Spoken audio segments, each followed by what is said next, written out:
मो ना आनंद बेहरा थुआपाली ग्रामर स्थायी बासिंदा मुई एवं आमर गाँववासी लोग आम आसीचु थुआपाली कोपाबारी जेन फ्लावासटा पड़ी सेटा केमिकल जिनिस है विषाक्त जिनिस है से जिनिस की से जगार उठा जाबार लगी आम तमें कलेक्टर महोदय पाखे आसीचु आम काली गत काली दिन 10 रू आसी बर्तमान दिन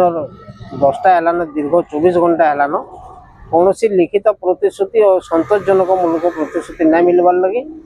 आम तमें अहोरात्र धारणा बसीचु ग्रामवासी वृंद समस्त हाँ राति भी आम बसीलु किंतु कौन अधिकारी भी आम पाखे ना आसी कि कौन सतोषजनक मूलक प्रतिश्रुति आमको नहीं दी समस्याटा सेटा जेहेतु विषाक्त जिनिस विभिन्न प्रकार रोग सृष्टि होगा चाषबाड़ी ना हो पवन दूषित होगा जल दूषित होगा से लगी बोलिकी से समस्यार समाधान लगे बोलिक आम आसिक इन बसी यहाँ अनिर्दिष्ट काल पर्यंत ये धारणाटा रहा जेन दिन तमें फ्लावासटा से जगह उठाया हवा से दिन आम तमें जगह उठिक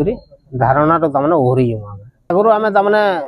7-8 थर आसलु न किंतु कलेक्टर महोदय से कामटा बंद करदे एप्लिकेशन देलापर किंतु से जिनिसटा उठा जाए बोलिक 3 थर है आम तमें एप्लिकेशन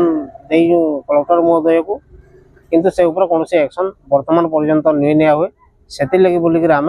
फिर से जगह के कलेक्टर महोदय पाखे आसिक से जिनिसटा उठा जाए बोलिक आम ग्रामवासी तमें दाबी कर।